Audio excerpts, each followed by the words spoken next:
उत्तर प्रदेश में सपा की सरकार बनते ही खोड़ा को गंगाजल हम दिलवाने का काम करेंगे वीरेंद्र यादव। गाजियाबाद श्री राम बैंकट हॉल, शनि बाजार, 33 फूटा रोड, खोड़ा, गाजियाबाद के प्रांगण में समाजवादी पार्टी के जिला महासचिव वीरेंद्र यादव व एडवोकेट के नेतृत्व में समाजवादी पार्टी की नीतियों, सिद्धांतों तथा अखिलेश यादव के मुख्यमंत्री रहते किए गए विकास कार्यों तथा भारतीय जनता पार्टी की जन विरोधी झूठ और प्रपंच की सरकार का पर्दाफाश करने के लिए जनसभा का आयोजन किया गया। कार्यक्रम की अध्यक्षता रफीक मलिक, मुख्य अतिथि वीरेंद्र यादव एडवोकेट रहे, संचालन विनोद यादव, आयोजन नगर अध्यक्ष राहुल यादव ने किया। कार्यक्रम में हजारों कार्यकर्ताओं और खोड़ा के गणमान्य निवासियों को गुलाब का फूल भेंट कर भाइयों बहनों पत्रकार बंधुओं का सम्मान जिला महासचिव वीरेंद्र यादव एडवोकेट समाजवादी पार्टी ने किया। कार्यक्रम को समाजवादी पार्टी के वरिष्ठ नेता रामदुलार यादव, श्रवण बघेल, मुस्तकिन सैफी, सचिन चौहान, इमरान, अमित यादव, मनोज, रविंद्र पाल, डॉक्टर हरिराम यादव ने भी संबोधित किया। वीरेंद्र यादव एडवोकेट ने कहा कि उत्तर प्रदेश विकास के नाम पर अभी जनता ने शून्य नंबर से उत्तर प्रदेश की सरकार को सम्मानित किया है। सपा के राष्ट्रीय अध्यक्ष अखिलेश यादव के मुख्यमंत्री तत्काल में उत्तर प्रदेश पूरे देश में एक नंबर पर रहा है। चाहे आगरा लखनऊ एक्सप्रेसवे हो, Lucknow metro, Dilshad garden metro, प्रदेश में 7 medical college, elevated road, Ghaziabad में सिटी फॉरेस्ट, हिंदन नदी पर 4 पुल, छात्राओं को 18 लाख लैपटॉप वितरण, 55 लाख को पेंशन, महिला हेल्पलाइन। लेकिन भाजपा सरकार में हिंडन नदी का टूटा ऐतिहासिक पुल 5 साल में इनसे ये भी नहीं बन पाया। वर्तमान भाजपा की केंद्र सरकार ने देश को आर्थिक रूप से अंधेरी सुरंग में ढकेल दिया। नोटबंदी इनकी सबसे बड़ी विफलता रही। सही कसर जीएसटी ने व्यापारियों की कमर तोड़ दी। बेतहाशा महंगाई बढ़ गई। आवश्यक वस्तुएं, खान पान, तेल, पेट्रोल, डीजल, रसोई गैस जनता की पकड़ से बाहर हो गई। गाजियाबाद से सिटी न्यूज़ के लिए विशाल रावत की रिपोर्ट। समाजवादी युवाओं, महिलाओं, कार्यकर्ताओं को संबोधित करने का काम करें आदरणीय वीरेंद्र यादव जी। बहुत बहुत धन्यवाद।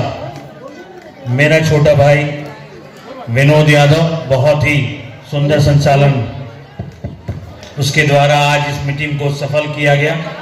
मैं उसका धन्यवाद प्रकट करता हूं। आज सीधी बात करूंगा। मंच पर आसीन मेरे सभी आदरणीय सम्मानित खोड़ा के सभी सम्मानित मेरे नेतागण, नगर कार्यकारिणी के पदाधिकारीगण, प्रकोष्ठों के अध्यक्षगण, सभी का वंदन अभिनंदन करता हूं। हाजी रफीक साहब यहाँ बैठे हुए हैं, जिनका हमेशा से ही मेरे को मार्गदर्शन मिलता रहता है, हमेशा ही प्रेरणा देने का काम करते हैं। हाजी मुस्किन सैफी साहब, सचिन ठाकुर जी, दूधनाथ जी, सत्यप्रकाश जी, डब्लू जी, इंद्रजीत गुप्ता जी, आदरणीय श्रवण सिंह बघेल जी, शायद चले गए हैंगे। हाँ, मेरे पिताजी के साथ मैं 13 साल की उम्र थी, तब मैं श्रवण बघेल जी और मेरे पिताजी यहाँ पर चुनाव लड़ रहे थे, तब से मेरा आशीर्वाद इनका मिलता है। आदरणीय चाचा डीपी चौधरी साहब, ठाकुर बीके सिंह जी, इमरान जी, इश्तियाक अहमद साहब, जितेंद्र शर्मा जी, दोनों जितेंद्र शर्मा जी मेरा जितने भाई, कमलेश चौधरी जी जिला अध्यक्ष महिला सभा, संजू शर्मा जी उपाध्यक्ष, हमारी नगर की अध्यक्ष हमारी बहन सीमा यादव जी, रामपाल यादव जी हमारे आदरणीय, विवेक यादव महामंत्री जी, देवराज नगर अध्यक्ष, इंद्रावती जी, शांति सक्सेना जी, राजेश जी, भूषण जी मेरा भाई, अबरार चौधरी जी हमारे पूर्व नगर अध्यक्ष, रणवीर जी, प्रेम यादव जी, रघुवीर यादव जी, अमित यादव जी, केपी सिंह, अविनाश जी हमारा बाबा, रोशन मलिक मेरा छोटा भाई सभासद यहाँ पर, विनोद यादव जी हमारे सभासद, विमल यादव जी, मोहित शर्मा, शंकर यादव, सुरेंद्र जी, हरिंदर यादव, सोनू शर्मा, शिवा पंडित, गौरव वर्मा, सिराजुद्दीन, आरिफ भाई, दिनेश दुबे, मनोज साकेत, रविंद्र पाल बघेल, रामाश्रय यादव जी, राज यादव जी, रंजीत शर्मा, मुनीष शर्मा, शौकीन भाई, कैलाश यादव, राज बहादुर यादव और मेरे सामने सभी सम्मानित, जिनका मैं मंच पर मेरे सभी आदरणीय, जिनका मैं नाम नहीं ले पाया हूँ, सभी मेरे आदरणीय सम्मानित। मैं सबसे छोटा हूँ क्योंकि आज वो मंच पर बैठे हुए हैं, तो वो मेरे आदरणीय हैं खोड़ा के निवासी, और जिन्होंने इस कार्यक्रम को सफल बनाया, सभी प्रकोष्ठों के मेरे अध्यक्षगण, मेरी मातृशक्ति, नौजवान साथी और खोड़ा के सम्मानित, और जो मेरे साथ आए हैं सभी का मैं सम्मान करता हूं। सबसे ज्यादा आपका सम्मान मेरी माँ बहनें बैठी हैं। सबसे पहले बहुत सारे पूर्वांचल के मेरे साथी बैठे हुए हैं, तो सभी का नमन और वंदन करता हूं। माई बाबू को पाए लागू गोड़ लागत बानी। हमारा घर परिवार सब वहाँ ही हो, हम भी वहीं के हैं जहाँ का तो हम लोग हुआ, हम लोग यहाँ पर हैं, हमें भी वहीं से आयल है, तो हम लोगन के बहुत बहुत प्रणाम कर बानी। सब हमारे माई बाबू हो, कौन हमारी आजी हो, कौन हमारे बाबा हुए, सभी का प्रणाम हो। मैं आप सभी कहना चाहता हूँ कि पूर्वांचल की धरती पे मेरा जन्म हुआ, मैं भी वहाँ से जैसे आप लोग परिवार यहाँ पर आया है, गांव देहात से यहाँ पर आए हैं काम के लिए, यहाँ पर हम लोग भी, हमारा परिवार आज से 50 साल पहले यहाँ पर आया। परिवार ने यहाँ पर आप लोगों ने सम्मान दिया, यहाँ के लोगों ने सम्मान दिया, यहाँ पे जितने लोग बैठे हुए हैं इन्होंने सम्मान दिया कि आज हमारा समाज में परिवार यहाँ पर है और हम इस लायक हैं कि आपके सामने खड़े हों। इसलिए ज्यादा बड़ी बात नहीं कहूँगा कि मैं यहाँ राजनीतिक बात और राजनीतिक उद्देश्य से बात नहीं करना चाहता, क्योंकि हम लोगों का यही काम है। मेरे पिताजी ने अभी बताया कि हम लोगों का काम ही सेवा का है, हम लोग सेवा करना चाहते हैं, कोई प्रतिष्ठा या किसी लाग लपेट की बात नहीं करूंगा। आज समाजवादी पार्टी ने ये जो आयोजन किया है, यहाँ पर जितने मंच पर लोग बैठे हुए हैं और यहाँ पर जितने कार्यकर्ता बैठे हैं, जो मंच पर नहीं बैठे हैं, सभी मेरे इज्जत के काबिल हैं। उन्होंने इस कार्यक्रम को सफल बनाया है, राष्ट्रीय अध्यक्ष अखिलेश यादव जी के संदेश को पहुंचाने का काम किया है। लोग कहते हैं खोड़ा में पार्टी मजबूत नहीं है, मैं जानता हूं कि खोड़ा में पार्टी बहुत बड़ी मजबूत है। यहाँ पर जितने लोग बैठे हुए हैं ये हजारों हजारों लोगों के साथ संपर्क रखने वाले लोग हैं। समाजवादी पार्टी की 2022 में सरकार बनने जा रही है, राष्ट्रीय अध्यक्ष अखिलेश यादव जी मुख्यमंत्री बनने जा रहे हैं और इस खोड़ा के विकास, आज सिर्फ खोड़ा की बात करूंगा, ज्यादा बात नहीं करूंगा कि उत्तर प्रदेश में क्या हो रहा है, देश में क्या हो रहा है। इस खोड़ा के विकास में अगर किसी ने बड़ा योगदान दिया है तो उसका नाम, एक शख्सियत है, उसका नाम अखिलेश यादव है, जिसने नगर पालिका दी यहाँ पर। इस खोड़ा के विकास में 1000 करोड़, ये जो गलियां आप देखते हैं और ये जो आप सड़कें देखते हैं और ये बिजली का काम देखते हैं, अगर नगर पालिका 20 साल 22 साल की मांग थी खोड़ा की, उसको पूरा करने का काम अगर किया किसी ने किया था तो समाजवादी पार्टी और अखिलेश यादव ने किया था। लेकिन हमने उस चीज को नहीं समझा। जिस नेता ने इस खोड़ा को बनाने का काम किया, खोड़ा कहां गलियों में, कहां कितने फुट की नीचे गलियों में था। आज खोड़ा की सबसे बड़ी समस्या, मेरी माँ बहनें यहाँ बैठी हुई हैं, नौजवान साथी बैठे हैं, मेरे बुजुर्ग बैठे हुए हैं, सबसे बड़ी समस्या क्या है? मैंने महसूस की है आपके दर्द को कि खोड़ा में पानी नहीं है। बताओ, आज ऐसा देश है, दिल्ली राजधानी यहीं पर है, उत्तर प्रदेश की राजधानी लखनऊ है और ये नोएडा की चमचमाती हुई आप देखिए कोठियां और बंगले, और ये इंदिरापुरम के बड़े बड़े बंगले देख लीजिए, जहां इंदिरापुरम में गंगा वाटर आता है और इस नोएडा में गंगा वाटर आता है, लेकिन खोड़ा में गंगा वाटर क्यों नहीं आता? ये पूछना चाहिए उन लोगों से जिन्होंने ये 5 साल का काम किया, जिन्होंने झूठे वादे किए आपसे, आपको बरगलाने का काम किया, जिनका झूठ की बुनियाद पर जिनकी सत्ता है, उनसे आपको पूछना पड़ेगा कि विधायक जी बताइए आपने क्यों झूठा वादा किया? कहां गया पानी आपका? कहां? आज खोड़ा में एक भी स्कूल नहीं है, एक अस्पताल नहीं है, लेकिन इन लोगों ने 5 साल पहले आपसे वादा किया। सांसद इनका है, सांसद भी 7 साल से वीके सिंह यहाँ पर सांसद है। कभी आपने पूछने का काम किया कि स्कूल क्यों नहीं बना खोड़ा में, अस्पताल क्यों नहीं बना खोड़ा में, पानी कहां गया? 4.5 साल से झूठ बकाए जा रहे हैं। 5 साल होने वाला चुनाव में 127 करोड़ रुपए ये लोग खा गए, डीपीआर बना के चला गया पानी, लेकिन नहीं आया, और 18 करोड़ का समरसेबल लगाने का काम कर रहे हैं। गरीब तबका यहाँ पर रहता है, 25,000 तनख्वाह है, 10,000 तनख्वाह है, 20,000 तनख्वाह है। बताइए कैसे वो समरसेबल 5 लाख का लगा लेगा? लेकिन इन लोगों के सर पे जू रेंगने का काम नहीं करती है। इसलिए इन लोगों से पूछना, आप इन लोगों को आपने बनाया 5 साल से, उत्तर प्रदेश में इनकी सरकार है, विधायक इनका है भारतीय जनता पार्टी का, चेयरमैन इनका है, सब नगर पालिका को खा गए ये लोग। इन नगर पालिका को खाने का काम नहीं किया है। भ्रष्टाचार इतना है नगर पालिका में जितना कहीं भी नहीं है। इस खोड़ा को बनाने में जितना समाजवादी पार्टी ने काम किया, लेकिन इन लोगों ने, भारतीय जनता पार्टी के विधायक, सांसद और चेयरमैन ने इस खोड़ा को नरक बनाने का काम किया है। आप निकल जाइए, खोड़ा में पूरा नरक बना हुआ है, कोई निकल नहीं सकता। यहाँ मेरी माँ बहनें बैठी हुई हैं, बताइए कैसे घर चलेगा, कैसे परिवार चलेगा? नौजवानों की नौकरी छीन लेने का काम किया गया है, रोजी रोटी का सवाल पैदा है। आज महंगाई देखिए कहां पर है, आटा, दाल, चावल, चीनी, गैस सिलेंडर कहां पहुंच गया है, लेकिन कोई सुनवाई नहीं है। ये लोग सिर्फ आज ये सिर्फ 5 किलो अनाज देकर देश को भिखारी बनाना देना चाहते हैं।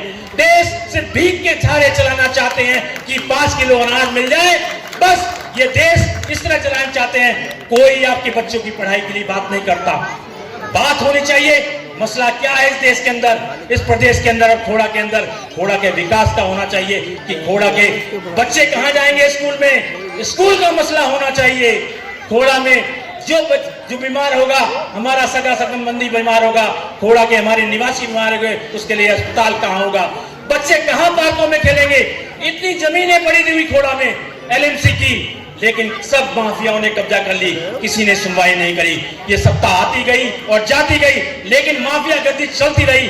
खोड़ा में इतनी माफिया गर्दी है, लोगों ने सरकारी जमीनें कब्जा ली। आज अस्पताल के लिए जमीन नहीं है, आज पार्क के लिए जमीन नहीं है। यहाँ पर बताते हैं कि कैसे होगा विकास। विकास हमसे पूछिए। खोड़ा की सबसे बड़ी समस्या क्या है? पानी।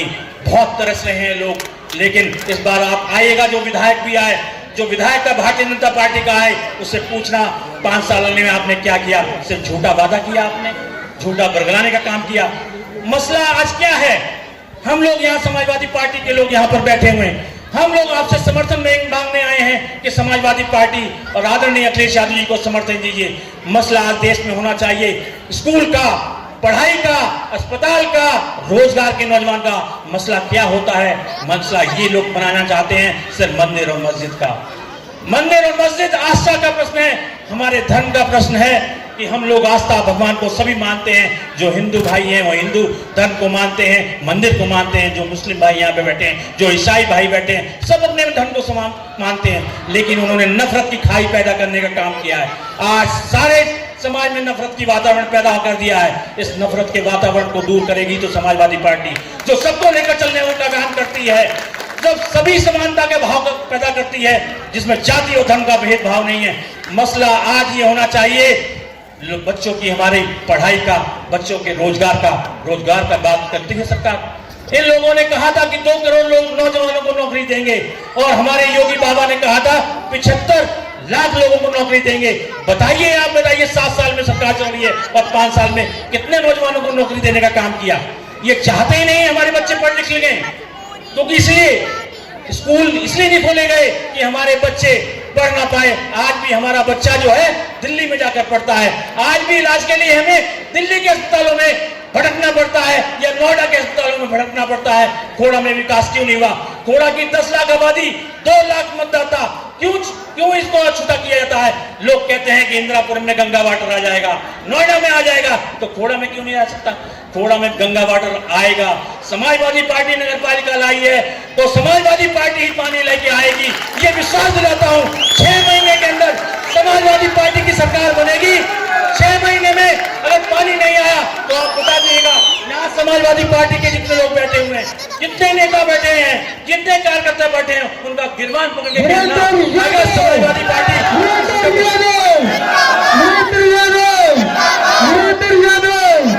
समाजवादी पार्टी उनका गिरबान पकड़कर आप कह देना कि आपने वादा किया था। समाजवादी पार्टी कभी इनकी तरह झूठे वादे नहीं करती। भारतीय जनता पार्टी के लोगों की तरह जिन्होंने झूठा वादा किया इस घोड़ा को बनाने के लिए, लेकिन उन्होंने सिर्फ प्रचार में, आप प्रचार में सबसे ज्यादा नंबर 1 है।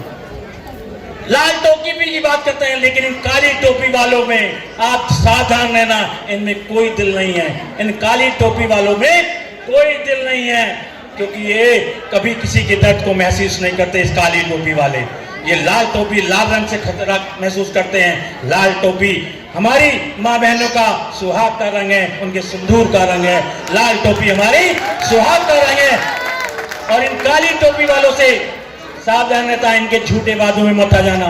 इन्होंने झूठा वादा किया, देश को तोड़ने का वादा किया। इन्होंने देश को तोड़ के रख दिया है, समाज में बिखराट पैदा कर दी है, हिंदू मुसलमान में लड़ाई पैदा कर दी है। अब तो आप बताइए, जातियों में देश को बांट दिया गया है। जातियों में लड़ाया जा रहा है कि अगड़े में जो ऊपर नीचे है उससे लड़ा दो। भाई से भाई को लड़ाने का काम ये भारतीय जनता पार्टी के लोग कर रहे हैं, इसलिए इनसे सावधान रहने की जरूरत है। आप लोगों ने यहाँ पर पिछले 3 घंटे से इस मीटिंग को शानदार सफल बनाया। मैं समाजवादी पार्टी के सभी कार्यों को बधाई देना चाहता हूं, उनको शुभकामनाएं देना चाहता हूं कि समाजवादी पार्टी की जो ये अलग जगह है, ये आज खोड़ा में घर घर जाएगी, घर घर संदेश फैलाने का राष्ट्रीय अध्यक्ष अखिलेश यादव का काम करेगी और वहां पर समाजवादी पार्टी के संदेश को फैलाकर उत्तर प्रदेश में 2022 में सरकार बनाने का काम करेगी। और मैं विश्वास दिलाता हूं मेरी मां बहनें, नौजवान साथियों को, नौकरी की बात है, हमेशा कोई भी आए, इनका विधायक आए, सांसद आए, चेयरमैन आए, उनसे पूछने का काम करना कि हमारी नौकरी कहाँ है, हमारे बच्चों का मुस्तकबिल कैसे सुरक्षित रहेगा, हमारा स्कूल कहाँ है, हमारे अस्पताल कहाँ है और पानी कहाँ है हमारा, तब जाके इनसे सवाल पैदा करना, तभी भला हो पाएगा। समाजवादी पार्टी पर एक बार विश्वास करके देखिए, मैं आपको विश्वास दिलाता हूँ, मैं आपको विश्वास दिलाता हूँ, इस विश्वास पे हम काहे उठे आएंगे। नौजवान साथी आपके विश्वास पे, मेरी माँ बहने से मैं वादा करता हूँ कि हम लोग पानी लेकर आएंगे। आपके दुख और दर्द को हमने समझा है। आज महंगाई आपको महसूस होती है कि हमारी माँ बहनें कैसे घर को चलाती होंगी, कैसे रोजी रोटी का सवाल पैदा हो गया है इस समाज में। जो हमारा समाज बना है, ये देश को बांटना चाहते हैं, ये देश को बेचना चाहते हैं। इन्होंने पूरे देश को बेचने का काम कर दिया, रेलवे बेच दिया, हवाई जहाज बेच दिया इन्होंने। देश में कहते थे कि हवाई चप्पल में हमारा जो देश का नागरिक है वो सफर करेगा, लेकिन हवाई जहाज के पूरा हवाई जहाज बेचने का काम कर दिया। रेलवे, फोन, टेलीफोन बेचने का, BSNL सब बेच दिया। ये देश को बेचकर कंगाल करना चाहते हैं और देश में राज करना चाहते हैं कि देश का कोई नागरिक सवाल पैदा ना कर पाए, वो देश का नागरिक सवाल ना पैदा कर पाए, अपने बच्चों के लिए शिक्षा ना मांग पाए, स्कूल ना मांग पाए, वो नौकरी ना मांग पाए। इसलिए उसे भिखारी बना दो, उसे 5 किलो अनाज देकर सिर्फ ये कह दो कि इतना निचोड़ दो। हिटलर ने कहा था, हिटलर बहुत बड़ा क्रूर शासक हुआ था ना, शासक, यही शासक दिल्ली में बैठे हुए और उत्तर प्रदेश की गद्दी में बैठे हुए हैं। वो ऐसे क्रूर शासक हैं, देश की जनता को निचोड़ देना चाहते हैं। उसके बाद देश की जनता को निचोड़कर उसके बाद 5 किलो अनाज दे दो कि हाँ भूख लगी है।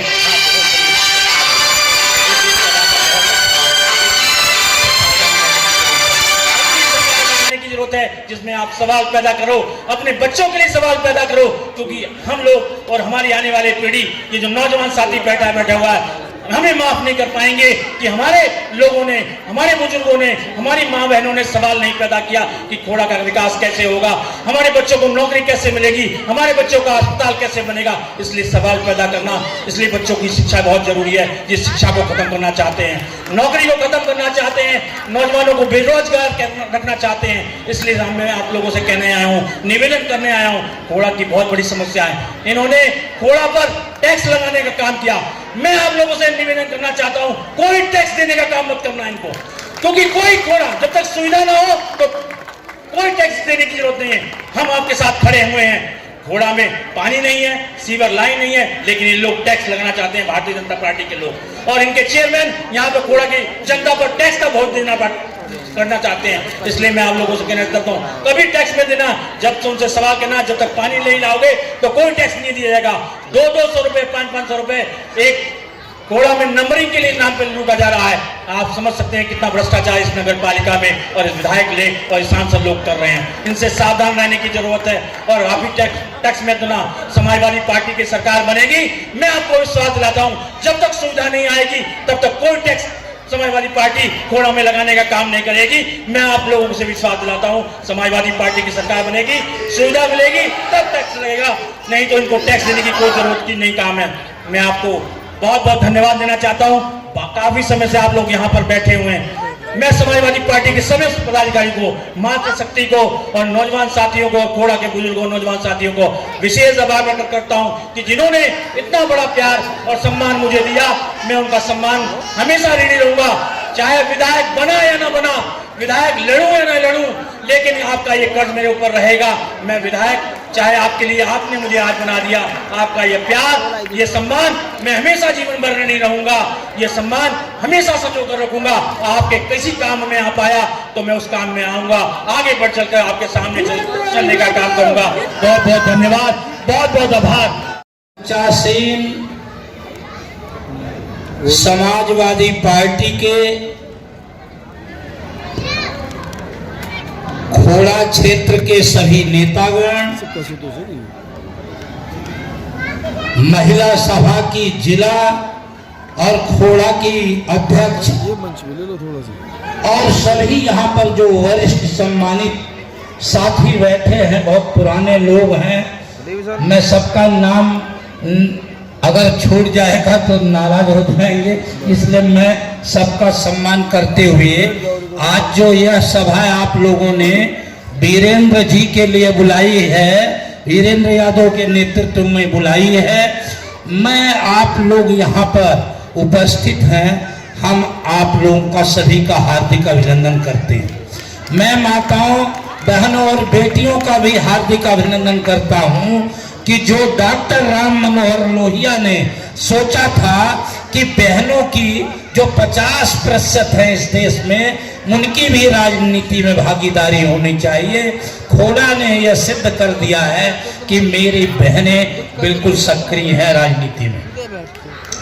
मैं नौजवान जो यहाँ पर उपस्थित हैं उनका भी अभिनंदन करता हूँ और सभी साथियों का जो यहाँ उपस्थित हैं सबका अभिनंदन करता हूँ, सबका स्वागत करता हूँ कि आप लोग समाजवाद की अलख जगाने के लिए यहाँ उपस्थित हुए हैं।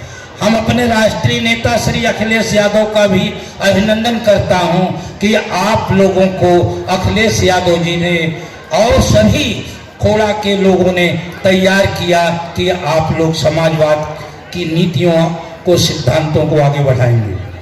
आज जो यह आप लोगों ने कार्यकर्ताओं का और सभी साथियों का यहाँ पर बुलाया है और बुला करके जो आप लोग विचार व्यक्त किए हैं, मैं जो लोगों ने विचार व्यक्त किया है उनका सम्मान करता हूं, स्वागत करता हूं कि उन्होंने खोड़ा के विकास के लिए सारी बातें आप लोगों के बीच में रख दी।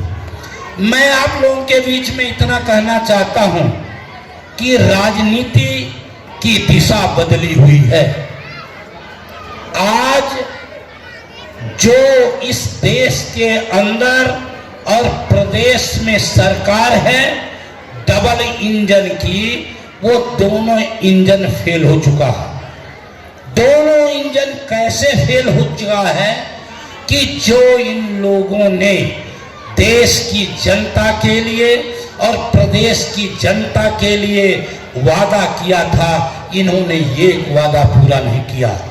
चाहे वो रोजगार देने का मामला हो, चाहे वो महंगाई को घटाने का मामला हो। महंगाई और बेरोजगारी पूरे देश के अंदर सुरसा के मुंह की तरह खड़ी हो गई है और कानून व्यवस्था ध्वस्त है। और मैं आप लोगों के बीच में एक बात बताना चाहता हूं कि राजनीति के अंदर सबसे ज्यादा अगर किसी ने खतरनाक काम किया है तो आज की भारतीय जनता पार्टी है, जिसने इस समाज के अंदर नफरत, असहिष्णुता का वातावरण पैदा कर दिया है।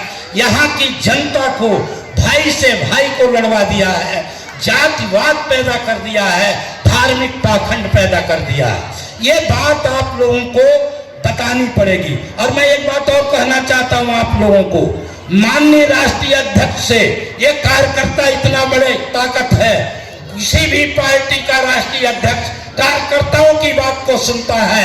यदि आप लोग चाहेंगे तो हाथ उठाइए कि वीरेंद्र यादव को आप लोग प्रत्याशी बनाना चाहते हैं। आप लोग अखिलेश यादव को बताइए, यहाँ से लिखकर चिट्ठी भेजिए। राजनीति के अंदर ईमानदारी और नैतिकता सबसे बड़ी चीज होती है। इस देश के अंदर नैतिक होना, राजनीति कोई मजाक काम नहीं है, राजनीति कोई खेल नहीं है। राजनीति में जनता का, समाज का, देश का और क्षेत्र का विकास तब होता है जब नेता अच्छा हो। मैं आप लोगों को एक उदाहरण देकर बताता हूं।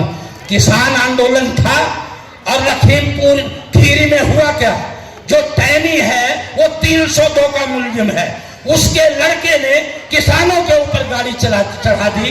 वो तो गृह राज्य मंत्री है, देश का गृह राज्य मंत्री, जिसका लड़का वो गाड़ी चढ़ा देता है किसानों पर।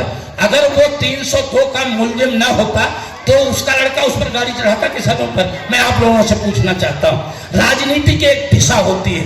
राजनीति में अगर ईमानदार और नैतिक आदमी नहीं आएगा, जो 1980 के बाद धीरे धीरे धीरे अभाव पैदा हुआ और कुछ लोग राजनीति को गलत दिशा पर मोड़ दिए। हम लोग चौधरी चरण सिंह जी के चेले हैं, हम राजनारायण के चेले हैं, हम भगत सिंह की नीतियों को मानते हैं, हम सुभाष चंद्र बोस की नीतियों को मानते हैं। हम राजनीति को में स्वच्छता लाना चाहते हैं, समता लाना चाहते हैं, समानता लाना चाहते हैं, स्वतंत्रता लाना चाहते हैं और स्वाभिमान से जीना सिखाना चाहते हैं। अगर स्वाभिमान नहीं है तो राजनीति करने का कोई फायदा नहीं है। राजनीति में स्वाभिमान बड़ी चीज है। और बाबा साहब डॉक्टर भीमराव अंबेडकर ने जब संविधान लिखा तो उन्होंने क्या लिखा? समता, समानता, न्याय और बंधुता और स्वाभिमान। अगर हमें स्वाभिमान, न्याय हमें आज मिल रहा है, कहाँ मिल रहा है बताइए?